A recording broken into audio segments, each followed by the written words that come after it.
अस्सलाम वालेकुम। उम्मीद करता हूँ स्टूडेंट आप ठीक ठाक होंगे, खैर आफियत से होंगे और अपना बड़ा ख्याल रख रहे होंगे। मैं आपका मेंटोर मोहम्मद मसूद और आज के लेक्चर में सेकंड चैप्टर के जो थर्ड लेक्चर है, या ओवरऑल मैं बात करूँ 13 लेक्चर है। इस लेक्चर के अंदर हम लोग पढ़ने जा रहे हैं विंडोज़ ऑपरेशंस के बारे में, और विंडोज़ ऑपरेशन में हम क्या पढ़ेंगे तो आइए देखते हैं।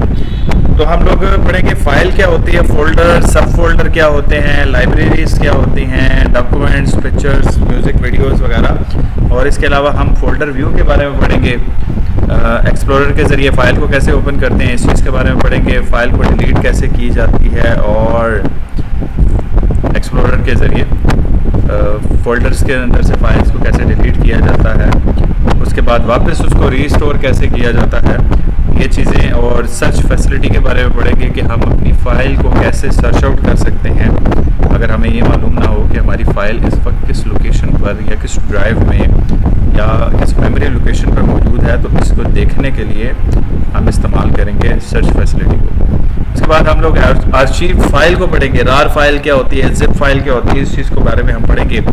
टैगिंग के बारे में पढ़ेंगे जी, टैगिंग क्या होती है, जब हम फाइल्स बना रहे होते हैं तो उस पर हम टैग्स कैसे अप्लाई करते हैं, इस चीज़ के बारे में पढ़ेंगे। रिसाइकल बिन के बारे में पढ़ेंगे, रिसाइकल बिन क्या है, रिसाइकल बिन में से डाटा को कैसे परमानेंटली डिलीट किया जाता है या वापस रिस्टोर कैसे किया जाता है। और इसके बाद हम लोग पढ़ेंगे कैसे आप अपनी जो फाइल्स जो आपने डाउनलोड की हुई हैं वो आपने जब भी कोई फ़ाइल डाउनलोड की तो अक्सर होता है कि हमें वो फ़ाइल मिलती नहीं है, हमारी मेमोरी लोकेशन में कहाँ पर मौजूद है। तो इस चीज़ को देखने के लिए भी हम देखेंगे कि हमारी डाउनलोडेड फाइल्स जो है वो कहाँ पर जाती हैं और कैसे उसको प्रोसीड करवाया जाता है। तो आइए हम स्टार्ट करते हैं फाइल से।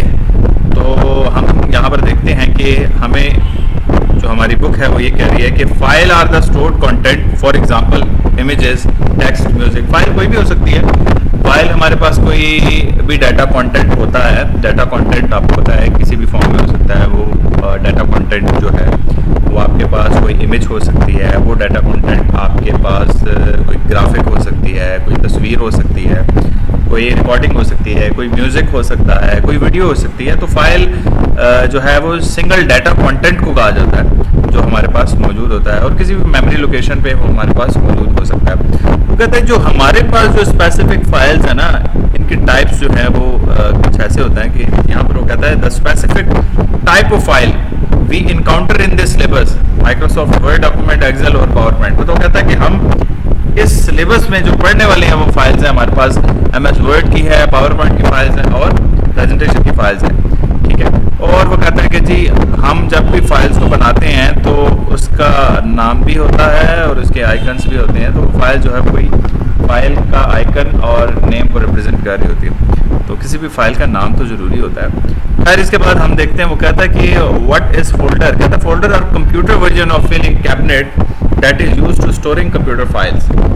In fact, folder can contain other folder themselves, contain other folder and so on. These are called subfolder. खैर मैं इसको आसान बता देता हूँ। कहता है कि जैसे आपके पास बैग होता है, उस बैग में आप कॉपीज़ वगैरह या बुक्स रख लेते हैं, ऐसे ही हमारे पास एक कैबिनेट होते हैं जिसके अंदर हम अपनी फाइल्स को रख लेते हैं, अरेंज करके रख लेते हैं। वो किसी भी फॉर्म में हो सकते हैं। हम फोल्डर को कैसे कैसे बनाते हैं, हम फोल्डर को कोई नाम दे के बनाते हैं विद रिस्पेक्ट टू पर्पस, हमारा कोई जो मकसद है उस लिहाज से। जैसे मिसाल के तौर पे आप अपने कंप्यूटर में CA के नाम से फोल्डर बना लेते हैं, तो इसका मकसद है या इसका मतलब है कि आपने वो जो फोल्डर बनाया हुआ है वो फोल्डर CA के लिए मखसूस कर दिया गया है। CA की जो भी डॉक्यूमेंट हैं, जो मामलात हैं, जो फाइल्स होंगी वो सारी की सारी उस CA वाले फोल्डर में होगी। मिसाल के तौर पर आपने एक फोल्डर बना दिया है पर्सनल के नाम से, तो जो आपके पर्सनल डाटा होगा वो उसके अंदर मौजूद होगा। तो देखिए हमने कैबिनेट्स बनाए हुए हैं, ठीक है। जैसे घर में आप अलमारी बना लेते हैं, कैबिनेट बना लेते हैं, तो आपने मखसूस किया होता है कि आपके पास जो अनप्रेस्ड सूट हैं वो एक जगह रख लेने हैं, प्रेस्ड है तो वो अलग है, हैंगिंग एलिमेंट जो है वो आपके अलग कैबिनेट में चले जाते हैं। तो आपने इसी तरह अपने कंप्यूटर सिस्टम के अंदर, अपने लैपटॉप के अंदर फोल्डर्स बनाए होते हैं। तो वो पर्पस के लिहाज से हो सकते हैं। अच्छा, उसके अलावा आपके पास वो हो सकता है with respect to type, file type के लिहाज से। मिसाल के तौर पर आप फोल्डर का नाम लिखते हैं ऑडियो सॉन्ग, तो इट मीन उस फोल्डर के अंदर सिर्फ ऑडियो सॉन्ग ही होंगे। मिसाल के तौर पर आप लिख लेते हैं वीडियो सॉन्ग, तो वीडियो सॉन्ग का मतलब है उसके अंदर सिर्फ वीडियोस ही मौजूद होंगी। मिसाल के तौर पर आप लिख लेते हैं MS वर्ड डॉक्यूमेंट फाइल्स, तो इसका मतलब है उसके अंदर वर्ड डॉक्यूमेंट फाइल्स ही मौजूद होंगी। तो ऐसे भी बना सकते हैं, ये आपके पास विद रिस्पेक्ट टू पर्पज़ हो सकता है या with respect to file type हो सकता है। अच्छा, इसके अलावा आप डेट के लिहाज से बना लेते हैं। आप कहते हैं जी जैसे अक्सर मूवी इन्वेंटर्स होते हैं या इवेंट परफॉर्मर्स होते हैं, वो लोग क्या करते हैं, या फोटोग्राफर्स होते हैं, वो लोग क्या करते हैं कि वो फोल्डर्स बनाते हैं और उसके ऊपर डेट लिख लेते हैं या किसी शख्स का नाम और डेट मेंशन कर देते हैं कि आज की डेट में हमने ये काम किया, कल की डेट में हम ये काम करेंगे, और इस तरह फोल्डर बनाए जा सकते हैं। अच्छा, फोल्डर के अंदर एक और फोल्डर बना दिया जाए तो उसको हम कहते हैं सब फोल्डर, मतलब उस फोल्डर का सब फोल्डर होता है। जैसे मिसाल के तौर पर आपने CA का फोल्डर बनाया, तो CA का फोल्डर बनाने के बाद मैं बनाना बता भी देता हूँ कैसे बनाता हूँ, साथ साथ बता देता हूँ। राइट क्लिक करेंगे और उसके बाद न्यू लिखा हुआ है, न्यू पे क्लिक करने के बाद ये लिखा हुआ है फोल्डर। आप फोल्डर पे क्लिक करेंगे, इसका नाम मैं लिख लेता हूँ जी CA, तो इसका मतलब है ये मेरे पास फोल्डर बन गया। अब मैं इसको कहता हूँ कि जी इसको डबल क्लिक किया और इसके अंदर एक और फोल्डर बना लिया, उसी तरीके से न्यू पे क्लिक किया और फोल्डर पे क्लिक किया, और यहाँ पर मैं लिख लेता हूँ AFC का फोल्डर बना लिया। एक और नया फोल्डर बना लेता हूँ, मैं कहता हूँ जी ये बना दिया मैंने, कैफ का बना लिया। तो इस तरह देखिए ये दो फोल्डर जो है CA के सब फोल्डर बन गए। इसी तरह AFC के बाद मैं नया फोल्डर बना लेता हूँ जिसमें मैं अपने सब्जेक्ट के लिहाज से मैं कहता हूँ जी इंफॉर्मेशन टेक्नोलॉजी,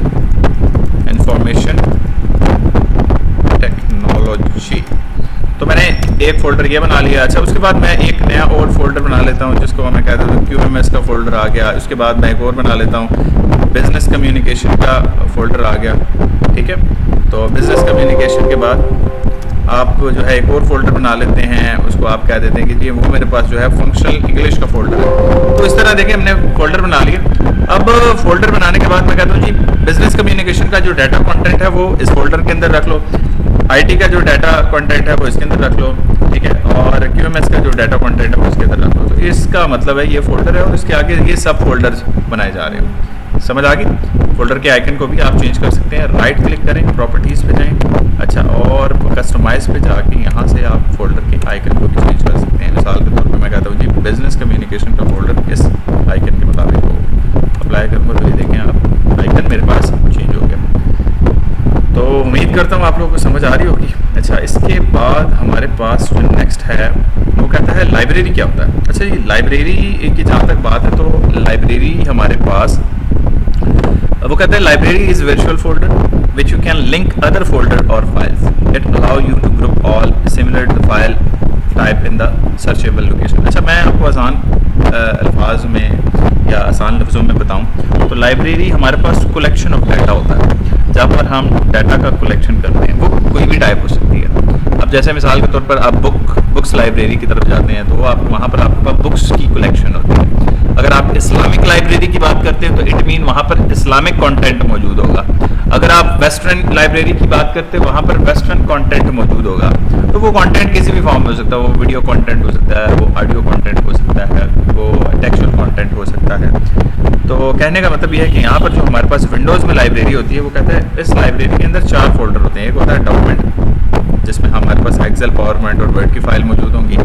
इसके बाद है पिक्चर्स, म्यूज़िक और वीडियो। ये तो ये लाइब्रेरी मौजूद होती है डिफ़ॉल्ट जो है वो बाय डिफ़ॉल्ट हमारे पास ये लाइब्रेरी मौजूद होती है। जैसे आपको अगर नज़र आ रहा हो तो इस लाइब्रेरी में डॉक्यूमेंट और पिक्चर ये 2 फोल्डर्स आपको नज़र आ रहे होंगे।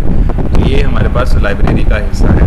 तो इन शॉर्ट ये कि ये देखें आप हमारे पास यहाँ पर डॉक्यूमेंट, डाउनलोड्स, म्यूज़िक, पिक्चर और वीडियो ये भी लाइब्रेरी का ही हिस्सा है। तो ये जो डाउनलोड्स, म्यूज़िक, पिक्चर, वीडियोस जो है इसके अंदर हम डाटा को रख सकते हैं। तो ये स्पेसिफाइड हुआ और ये फ़ोल्डर की तरह ही होते हैं जैसे हमारे पास दूसरे फ़ोल्डर्स मौजूद होते हैं। अब हम ज़रा फ़ोल्डर्स की तरफ आते हैं।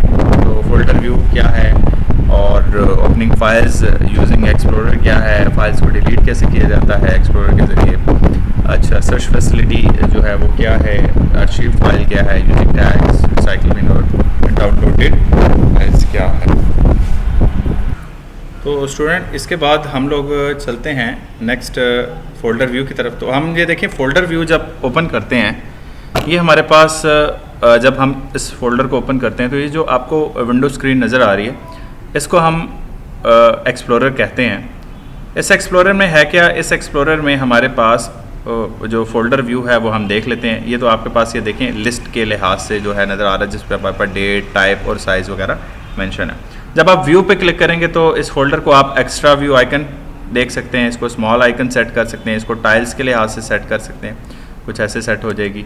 अच्छा, आप इसको लार्ज आइकन के लिहाज से सेट कर सकते हैं, इसमें लिस्ट के लिहाज से सेट कर सकते हैं, कंटेंट के लिहाज से, मीडियम साइज़ आइकन के लिहाज से सेट कर सकते हैं, या फिर डिटेल के लिहाज से सेट कर सकते हैं। तो इट डिपेंड ऑन यू कि आप अपने फोल्डर्स का व्यू कैसे सेट करना चाहते हैं, तो वो आप अपनी मर्ज़ी से इसको व्यू को सेट कर सकते हैं। बाय डिफ़ॉल्ट वैसे आपको जो है यहाँ पर दो ही व्यू जो है वो नज़र आ रहे हैं। इसके बाद हमारे पास नेक्स्ट जो है वो हम बात करते हैं फोल्डर व्यू के बाद ओपनिंग फाइल्स यूजिंग एक्सप्लोरर। अपनी फ़ाइल्स को एक्सप्लोरर के ज़रिए, मतलब ये आपके पास डेफिनेटली एक्सप्लोरर ही है, या हम डायरेक्टली यहाँ से एक्सेस करवा लेते हैं। जैसे मैं चैप्टर नंबर 1 पे चला जाता हूँ, जो हमारे लेक्चर्स मौजूद हैं, तो यहाँ से हम देखें एक्सप्लोरर के ज़रिए मैं डायरेक्टली जो है या CA IT क्लास बुक या इस तरह मैं डायरेक्टली जा रहा हूँ, तो ये मैं एक्सप्लोरर को यूज़ कर रहा हूँ। सिमिलरली इसको मैंने फ़ाइल को एक्सेस करवाना है तो डबल क्लिक करके मैं इसको ओपन कर सकता हूँ। तो ये एक तरीक़ाकार है कि हम अपनी फ़ाइल्स को डायरेक्टली कैसे ओपन कर सकते हैं यूजिंग एक्सप्लोरर। इसके बाद है हमारे पास कि कैसे हम अपनी फ़ाइल्स को डिलीट कर सकते हैं एक्सप्लोरर के ज़रिए ही। जैसे मिसाल के तौर पर अगर मैं बात करूं अपनी किसी फ़ाइल को डिलीट करने की, तो हम दोबारा वहीं चले जाते हैं, यहाँ से बैकवर्ड चले जाएंगे, यहाँ से फॉरवर्ड चले जाते हैं, यहाँ से अपर फोल्डर की तरफ आते हैं, और उसके बाद ये हमारे पास जो ऊपर है कंटेंट टाइटल हमें बताता है कि हमारे फ़ोल्डर का नाम क्या है। ये हमारे पास मेन्यू बार है जो हमें मेन्यूज़ देता है, होम, शेयर, व्यू का ऑप्शन यहाँ पर मौजूद है। इसी तरह हमारे पास नीचे स्टेटस बार नज़र आ रहा है, और यहाँ पर हमारे पास एक्सप्लोरिंग कंटेंट मौजूद हैं जो कि फ़ोल्डर के अंदर। और इसी तरह यहाँ से अगर हमने किसी फ़ाइल को सर्च करना है, लाइक मैं लेक्चर नंबर 1 को सर्च करता हूँ, मुझे नहीं पता कि कहाँ पर मौजूद है, तो मैं कहता हूँ लेक्चर नंबर 1 और मैं साथ ही सर्च करता हूँ, तो ऐसे मैं अपनी फ़ाइल को सर्च कर सकता हूँ। देखिए यहाँ पर मेरे पास लेक्चर नंबर 1 और जो भी जिसके ऊपर लेक्चर नंबर 1 लिखा हुआ आ रहा होगा वो मेरे पास इस तरह शो हो जाएगी। तो ऐसे आप अपनी फ़ाइल को सर्च भी कर सकते हैं। अच्छा, उसके बाद हम डिलीट कैसे करेंगे जी? हम डिलीट कर लेते हैं जी। फ़र्ज़ करें लेक्चर नंबर 2 को राइट क्लिक करके मैं कर देता हूँ यहाँ से डिलीट, ठीक है। दूसरा तरीक़ाकार ये भी है कि मैं अपनी फ़ाइल या कंटेंट को राइट क्लिक के बजाय डिलीट प्रेस करूँ और फिर डिलीट हो जाए। देखें ये डिलीट हो गया। तो अब हम देखते हैं कि हमारे रिसाइकल बिन में हम डबल क्लिक करके ओपन किया तो हमारे पास ये देखें लेक्चर नंबर 9 और लेक्चर नंबर 2 दोनों मौजूद। तो राइट क्लिक करके आपने रीस्टोर कर दें। जब आप रीस्टोर करेंगे तो अब हम देखते हैं कि ये फाइल्स वापस लेक्चर नंबर 1 और लेक्चर नंबर 9, ये देखें लेक्चर 2 और लेक्चर 9 वापस यहाँ पर आ गई हैं, ठीक है। तो ऐसे आप रीस्टोर भी कर सकते हैं। अगर आप फ़र्ज़ करें इन दोनों को डिलीट करें और आप कहते हैं कि जी डेस्कटॉप पे या डिज़ायर्ड फ़ोल्डर पे होना चाहिए, तो हम डिलीट प्रेस करते हैं और इसके बाद ये हमारे पास रिसाइकल बिन पे हम फ़र्ज़ करें, हम कहते हैं कि जी ये जो हमने फ़ोल्डर बनाया CA का, उसके अंदर होना चाहिए। डेस्कटॉप पे CA वाला फ़ोल्डर है, डबल क्लिक किया ओपन हो गया, और AFC का फ़ोल्डर और इंफॉर्मेशन टेक्नोलॉजी वाले फ़ोल्डर में ही आना चाहिए। तो मैं रिसाइकल बिन को ओपन करने के बाद यहाँ से सिंपली ड्रैग कर दूँगा। ड्रैग करूँगा तो हमारे पास ये दोनों फ़ोल्डर, मतलब आप देख सकते हैं कि ये हमारे पास इंफॉर्मेशन टेक्नोलॉजी में आ गए, जबकि चैप्टर नंबर 1 वाले फ़ोल्डर में नहीं मौजूद। तो और रिसाइकल बिन पे भी मौजूद नहीं है। ये देखें रिसाइकल बिन एम्प्टी है, ठीक है। अच्छा, इसके अलावा अगर आप रिसाइकल बिन को एम्प्टी करना चाहते हैं तो वह कैसे करेंगे? या फिर हम lecture number 8 copy paste Ctrl+C और Ctrl+V, हम इस लेक्चर नंबर 8 को परमानेंट डिलीट करना चाहते हैं तो शिफ्ट और डिलीट प्रेस करेंगे तो लिखा हुआ है are you want to permanently delete this file. तो जब आप परमानेंटली डिलीट करेंगे तो डिलीट हो जाएगी और रिसाइकल बिन में भी नहीं आएगी। हम कैसे डाटा को कॉपी पेस्ट कर सकते हैं? कॉपी पेस्ट करने के लिए अब जैसे हमारे पास लेक्चर नंबर 2 और लेक्चर नंबर 10 यहाँ पर मौजूद है। अगर कॉपी करना है तो आपने करना ये है राइट क्लिक कॉपी, या आप Ctrl+C भी कह सकते हैं और दूसरे फोल्डर में जाके Ctrl+V कर लें, या राइट क्लिक करके यहाँ से पेस्ट करेंगे तब भी आ जाए, और Ctrl+V करेंगे तब भी हमारे पास ये देखें लेक्चर नंबर 2 और 9। और अगर हम मूव करवाना चाहते हैं या कट करवाना चाहते हैं तो कंट्रोल एक्स से कट हो जाएगा और कंट्रोल वी से जो है वो पेस्ट हो जाएगा। यहाँ पर पेस्ट नहीं होगा क्योंकि ऑलरेडी यहाँ पर मौजूद है, तो हम कहीं और पेस्ट कर देते हैं। लाइक यहाँ पर कंट्रोल वी करेंगे तो अब ये पेस्ट हो गया, मूव हो गया। अब हमारे पास इंफॉर्मेशन टेक्नोलॉजी में कोई भी फोल्डर या फाइल कंटेंट मौजूद नहीं है। तो इस तरह आप कर सकते हैं। इसी तरह आप आर्शीविंग फ़ाइल या रार फाइल या जिप भी कर सकते हैं। उसके बाद हम इंशाल्लाह टैगिंग की तरफ आते हैं। तो आर्शीव फाइल आप इसलिए बनाते हैं कि आपका डाटा कंटेंट जो है वो मल्टीपल डाटा कंटेंट जो है वो एक ही जिप फाइल बन जाए। इसमें फ़ायदा ये होता है कि आपकी उस फाइल में वायरस नहीं आएगा। फ़र्ज़ करें हम इन दोनों का आर्शीव फाइल बनाना चाहते हैं, राइट क्लिक करेंगे, ऐड टू आर्शीव करूँगा तो आर्शीविंग जो है वो ऑटोमेटिकली भी हो सकती है। लाइक मैं अगर यहाँ से कंप्रेस या ऐड टू बैंडिकैम डॉट रार कर दूं तो ये ऑटोमेटिकली आर्शीव बन गया। और अगर मैं मैनुअली करूं तो राइट क्लिक करके ऐड टू आर्शीव करूं और इसके अंदर सेटिंग कर सकता हूं, रार कर सकते हैं, जिप कर सकते हैं। ठीक है। जिप में ये होता है कि आपकी फ़ाइल का साइज़ जो है वो कम हो जाता है। अगर आप ये देखें रार पे आपके पास फ़ाइल जो है 4096 आ रहा है, जबकि यहाँ पर जिप में आपके पास 32 KB साइज़ आ जाता है। तो आपने इसको जिप कर देना है। तो जिप जब आपने किया तो इसका फ़ाइल साइज़ बन गया। अच्छा, आप खैर इसको अनजिप करने के लिए डबल क्लिक करें और इन दोनों को आप ड्रैग कर लें तो ये अनजिप ही हो जाएगा। तो ऑलरेडी मौजूद है, इस वजह से रिप्लेस का ऑप्शन आपको आ रहा है। अच्छा, अब हम इसको डिलीट कर देते हैं। डिलीट प्रेस किया तो ये डिलीट हो गया। अच्छा, इसके बाद हम आते हैं टैगिंग की तरफ। टैगिंग से क्या फ़ायदा होता है? टैगिंग का फ़ायदा ये होता है कि अगर मिसाल के तौर पर आपके पास मल्टीपल फाइल्स मौजूद हैं, हम ऐसा करते हैं इंफॉर्मेशन टेक्नोलॉजी में हम ऐसा करते हैं कि जहाँ पर टैगिंग का ऑप्शन है उसमें हम मल्टीपल फाइल्स को हम यहाँ पर क्रिएट कर लेते हैं। यहाँ लिख लेते एक एक्सेल की शीट 1 2 3 और एक वर्ड की फ़ाइल। हम ऐसा करते हैं पावर पॉइंट को नाम मैं दे देता हूँ CA और इसके बाद मैं एक MS वर्ड की फ़ाइल जिसको मैं AFC का नाम दे देता हूँ। अब देखें तीनों का फ़ाइल नेम डिफरेंट है। हम ऐसा करते हैं कि इसके अंदर हम डाटा भी लिख लेते हैं AFC के अंदर और पावर पॉइंट के अंदर कोई भी डाटा लिख लेते हैं ताकि इसका फ़ाइल का साइज़ जो है वो कोई भी बन जाए। मैं रैंडमली लिख लेता हूँ =RAND, इंटर किया तो रैंडमली मेरे पास जनरेट हो गया। कंट्रोल S किया, सेव हो गया। अच्छा, इसके बाद देखिए हमारे पास इस फाइल का साइज़ हो गया 13 KB। अच्छा, इसके बाद मैं पावर पॉइंट का नाम लिख लेता हूँ तो पावर पॉइंट में भी कोई डाटा इंटर कर लेता हूँ। कोई भी डाटा इंटर किया, कंट्रोल S किया, ये देखें इसका साइज़ भी 33 KB आ गया। इट मीन अब तीनों फाइल्स जो है वो मेरे पास इन फाइल्स के अंदर कोई डाटा मौजूद है। तीनों को सिलेक्ट करना है और राइट क्लिक करके प्रॉपर्टीज़ पे क्लिक करना है। प्रॉपर्टीज़ पे क्लिक करने के बाद डिटेल पे क्लिक करना है और ये आ गया मेरे पास टैग्स। तो टैग मैं सबको दे देता हूँ, CPE का टैग दे देता हूँ, सेंटर फॉर प्रोफेशनल एक्सीलेंस, या मैं इसको इसके अलावा भी टैग दे सकता हूँ। ठीक है, CPE दे सकता हूँ टैग, या फिर मैं इसको IT टैग दे सकता हूँ। ठीक है, तो जब मैं सर्च करूँगा फ़ाइल को, इसको ओके कर देता हूँ। जब मैं फ़ाइल को सर्च करूँगा तो फिर मेरे पास ये फाइल्स जो हैं, जैसे अगर मैं सर्च करता हूँ 1 2 3 तो इंटर किया तो मेरे पास सिर्फ और सिर्फ 1 2 3 फाइल ही आएगी। ठीक है, अगर मैं बात करता हूँ CA की तो CA में सर्च करूँगा तो मेरे पास सिर्फ CA की फ़ाइल ही आएगी ये। ठीक है, अब टैगिंग आपको पता है कि हमने टैगिंग दी हुई है IT की, तो मैं IT लिखता हूँ, इंटर करूँगा तो देखें मेरे पास तीनों फाइल्स आ जाएंगी क्योंकि मैंने टैग इन तीनों को IT का टैग दिया हुआ है। ये देखें, ये IT के टैग की वजह से ये तीनों मेरे पास शो होंगे। इसी तरह अगर मैं AFC की बात करता हूँ या हमने कोई और टैग दिया था, हम देख लेते हैं हमने क्या टैग दिया था। राइट क्लिक किया, प्रॉपर्टीज़ और डिटेल्स में हम टैग देते हैं CPE का टैग दिया था। जी, हम CPE सर्च करते हैं CPE तो देखें तब भी हमारे पास ये तीनों फाइल्स मौजूद हैं।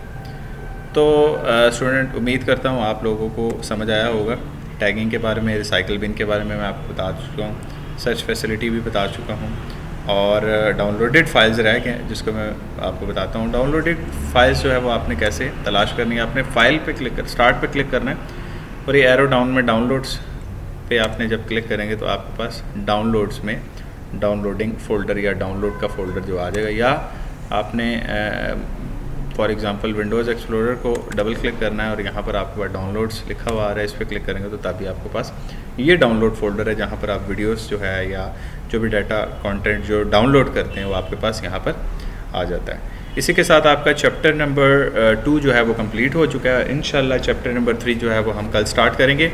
अपना बहुत ज़्यादा ख्याल रखिएगा। और शुरू में कुछ नॉइज़ वगैरह का प्रॉब्लम था जो हाफ लेक्चर में थोड़ा सा आगे आके मैंने सही कर दिया, तो उम्मीद करता हूँ आपको समझ आई होगी। अल्लाह हाफ़िज़।